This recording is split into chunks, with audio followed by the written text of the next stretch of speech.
Bancos anunciam a suspensão de empréstimo consignado para aposentados do INSS. A repórter Letícia Miyamoto conta qual o motivo alegado pelos bancos. Boa noite, Letícia.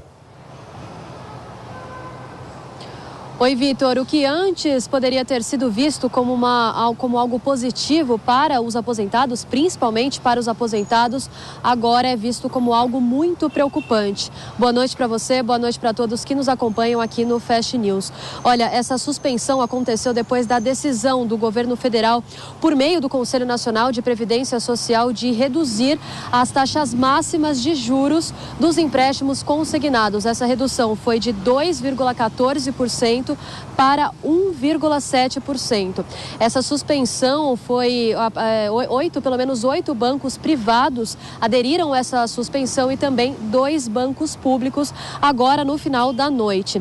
Lembrando também que o anúncio dessa suspensão foi dada por esses bancos na justificativa de que a partir dessa medida eles não conseguem ter lucro, seria até mesmo algo que poderia causar um prejuízo a esses bancos, então algo economicamente inviável, segundo a Federação Brasileira de Bancos, que inclusive reforçou, Vitor, que essa decisão não foi coletiva, sim individual de cada banco, cada banco privado, e que cada um tem a sua própria política comercial. Então esses dados ainda são colhidos e também existe a expectativa, existe a previsão de que outros bancos também anunciem essa suspensão ao empréstimo consignado.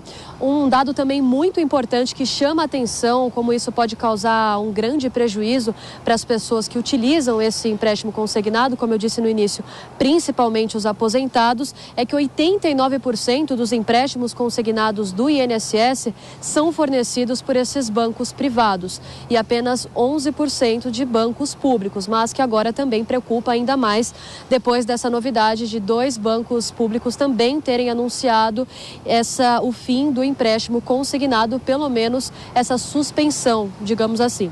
O cartão de crédito consignado também teve uma redução da taxa máxima de juros, foi de 3,06% para 2,62% ao mês. Lembrando que essas duas medidas, tanto do cartão de crédito consignado como dos empréstimos consignados, valem apenas para contratos novos. Então, aquelas pessoas que já fizeram os contratos, tanto desses empréstimos como também utilizaram os cartões de crédito consignado, vale o que foi acordado no momento em que esse empréstimo, em que esse cartão de crédito foi utilizado, no momento em que esse acordo foi feito com estes bancos. Vitor.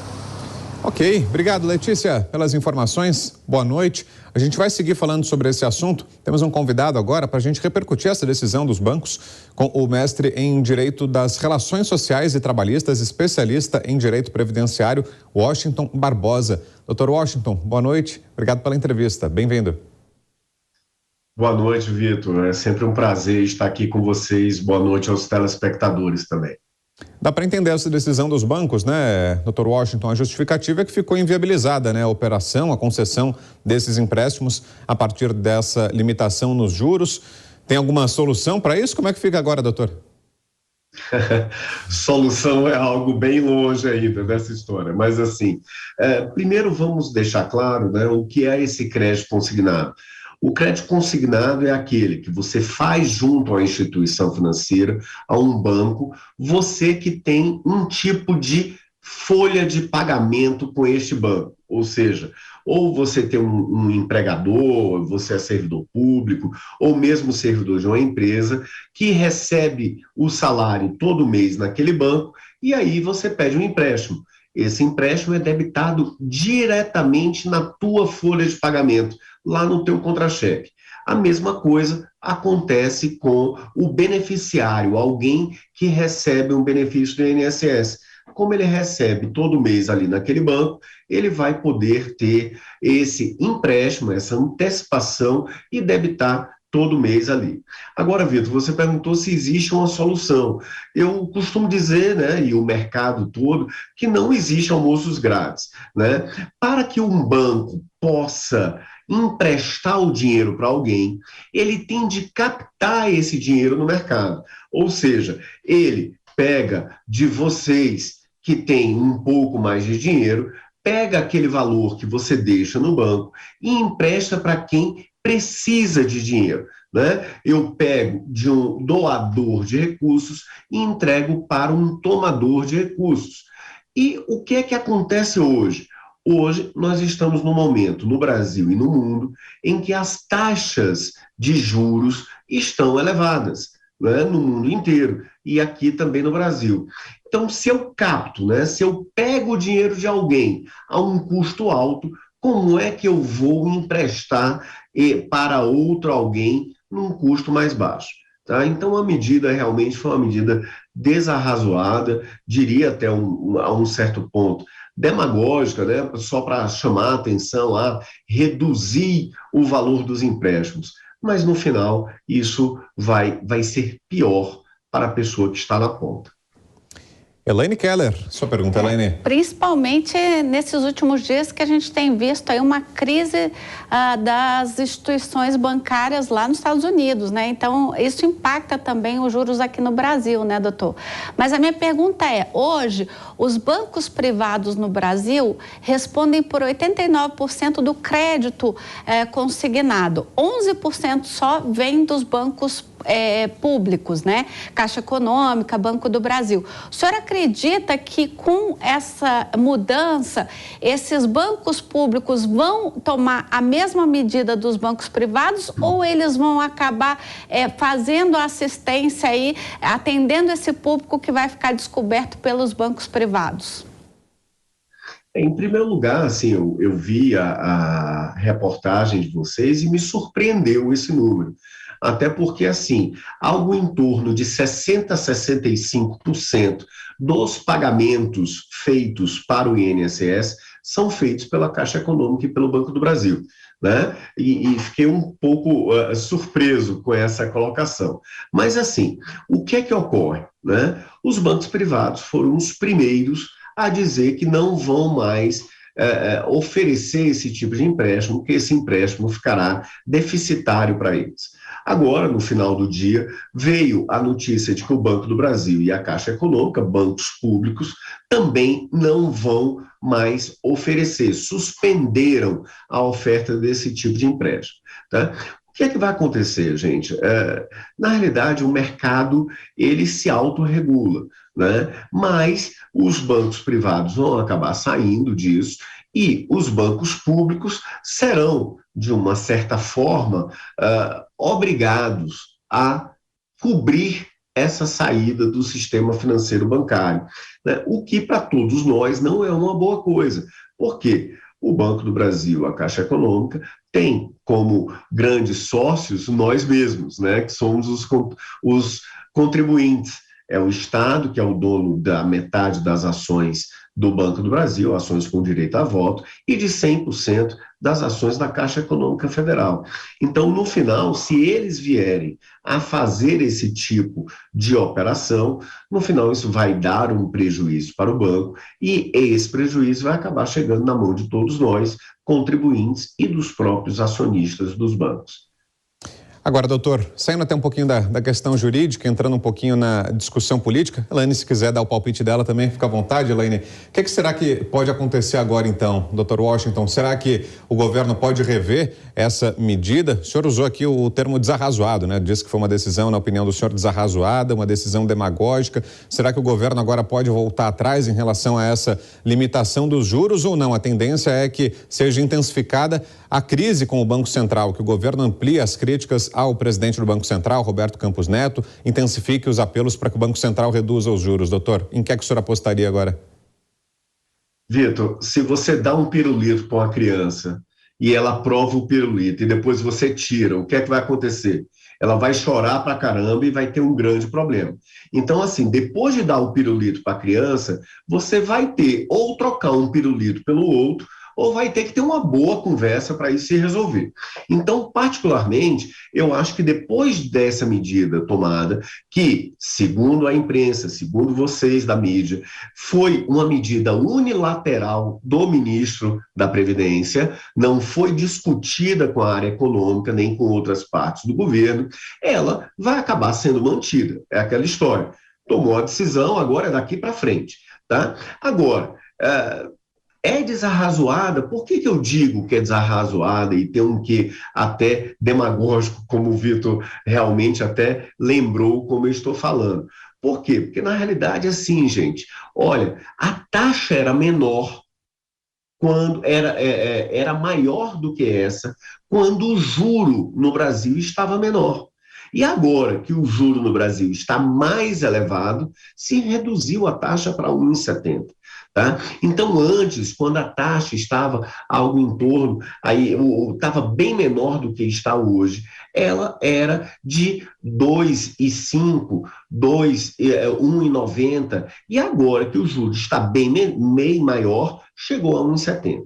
E aí, assim, você falou sobre a discussão entre governo e presidente do Banco Central, Roberto Campos Neto. Em primeiro lugar, quero parabenizar o trabalho que ele vem feito, um técnico de primeiríssima linha, tá? E não pode haver interferência do governo federal no Banco Central. Lógico que na hora que eu pego as instituições financeiras do Estado, Banco do Brasil e Caixa Econômica Federal, e vou acabar forçando que elas venham, como aquela imagem do passado, de reguladores do mercado, de trabalhar com taxa menor para tentar que o resto do mercado privado venha a reduzir também a taxa, isso não é uma solução adequada e, com certeza, vai acirrar ainda mais essa discussão sobre a taxa de juros no Brasil. É isso que você espera também, Elaine? Sim, até onde eu sei, né, de bastidores, que, de novo, nem o presidente foi consultado sobre essa medida. E poucos dias atrás, a gente estava até lembrando fora do ar aqui, né, Elaine, o presidente Lula deu uma bronca pública nos ministros, né, na abertura daquela reunião com ministros, justamente porque algumas propostas vinham sendo anunciadas sem que a Casa Civil fosse consultada, Sim. né? Inclusive obras, né, obras sendo inauguradas do governo federal sem que o presidente Lula fosse citado. Eu acredito que vai haver, que a gente vai ter aí por um tempo a suspensão do consignado nessa onda aí começando pelos bancos privados, mas isso será retomado mais adiante, porque se a gente fala, né, e o governo Lula vem falando de trabalhar com taxas de juros baixas, o crédito consignado, sem sombra de dúvida, é um caminho para isso, é o caminho que principalmente a população de baixa renda tem para ter acesso ao sistema bancário. Estou errada, doutor? Não, está certíssima. Agora, vamos lembrar que em todo canto do mundo, as experiências de tentativa de congelamento, tentativa de intervenção mais forte dentro do mercado financeiro, ou mesmo do mercado de commodities, de consumo, elas têm dado errado, né? Então, assim, o que é que nós temos de ver? O crédito consignado é uma ótima coisa? Sim. Por quê? Porque, embora as taxas no Brasil sejam elevadíssimas, a taxa do empréstimo no crédito consignado, ela é menos elevada, é um pouco menos elevada, vamos dizer assim, tá? Então, acaba sendo uma operação adequada, uma operação boa. Mas, gente, olha, um dos problemas, né, às vezes as pessoas dizem que o Brasil tem taxas de juros altíssimas e tal, mas o que compõe a taxa de juros? A taxa de juros, basicamente, ela trabalha o custo de captação, ela trabalha o risco da operação, ou seja, o risco de você emprestar e não receber, e, de outro lado, ela trabalha a expectativa de juros. Porque quando você fecha um empréstimo desse tipo, um consignado chega a 190 meses. É um tempo bem grande, tá? Então, eu empresto por um período muito grande, mas, na realidade, o meu recurso que eu capto dos outros, ele é feito num período menor. Ou seja, eu tenho dinheiro para 30, 40 dias, que é o prazo médio de captação de recursos, e empresto para 190 meses. Então, veja, existe o custo da captação do recurso, existe o custo do risco da operação, né? A possibilidade de você pagar ou não, e, de outro lado, existe o custo do risco da taxa de juros. Eu pego em 30, 40 dias e empresto a 190. Hoje o juro está esse, Será que amanhã vai estar? E aí o mercado, quando suspende esse tipo de operação, ele acaba falando, igual saiu agora a pesquisa Quest no mercado financeiro, ele acaba reproduzindo exatamente o que a pesquisa Quest diz, que é o quê? O mercado não está confiando no que a área econômica do governo está fazendo. Ele está com medo do que pode acontecer no futuro. Por isso, quando tem um tabelamento de taxa, como houve agora, o máximo de 1,70%, né, o mercado acaba fugindo, porque ele não sabe se vai conseguir isso, manter isso lá na frente. O Dr. Washington, e o senhor imagina que possa haver algum questionamento ao Supremo Tribunal Federal, nesse caso? Algum questionamento por parte dos bancos contra essa medida do Ministério da Previdência Social? E aí, temos jurisprudência em relação a isso? Algo que possa balizar essa decisão, doutor? Olha, essas discussões no Supremo Tribunal Federal sobre taxas de juros, elas acabam não tendo muito sucesso. Né? Porque, assim, o que é que a gente discutiu lá atrás e teve muita posição, tanto do STJ quanto do STF, manifestações favoráveis, quando houve expurgos de taxa, né? Até aqui no próprio direito previdenciário, falando mais do FGTS, o direito fundiário, quando houve aqueles expurgos, lembra? Vocês são jovens, talvez não lembrem, mas teve lá plano Bresser, plano Funaro 1, plano Funaro 2, Cruzado 1, Novo Cruzeiro, sei lá, um monte de plano que houve lá atrás. E isso acabou fazendo um expurgo de algumas atualizações. Isso teve sucesso. Agora, essa questão específica é uma questão de mercado, tá? É uma questão de mercado. Eu, particularmente, acho errado o governo se meter numa questão de mercado, tentar tabelar preço, tentar tabelar juros, tá? Isso fere algo do ponto de vista jurídico? Não necessariamente. Posso ir lá na Constituição Federal, artigo 170 e seguintes, onde eu falo lá da ordem econômica, e imaginar, né, e tentar criar uma tese no sentido de que a ordem econômica ela é livre, favorece a livre iniciativa e a livre concorrência, e quando o governo faz um tipo de tabelamento desse, ele quebra esses princípios? Posso tentar isso. Agora, quando a gente vai na legislação nacional, que já é antiga e totalmente comprovada, que atribui competência ao Conselho Nacional de Previdência Social, tá? Este conselho, que foi quem decidiu isso, que é um conselho que tem uma grande participação do governo, este conselho tem competência para estabelecer isso. E ele estabeleceu, aí fica meio difícil eu fazer um questionamento jurídico, né? Até porque esta lei é uma lei antiga, nunca foi questionada, e hoje, por conta dessa situação específica, eu questionar, Vitor, eu acho pouco provável. E não vamos também... a gente tem que aprender no Brasil que muita coisa, ela não deve ficar fora do judiciário. A gente está acabando envolvendo o judiciário em tudo, né, até nos aspectos políticos, que, assim, não tem sentido. Aí a análise do Dr. Washington Barbosa, que é advogado, mestre em Direito das Relações Sociais e Trabalhistas, especialista em Direito Previdenciário. Obrigado, Dr. Washington. Boa noite. Muito bom ouvi-lo aqui. Até uma próxima. Eu que agradeço, Vitor, Elaine, muito obrigado, e todos os telespectadores, uma ótima noite. Boa noite.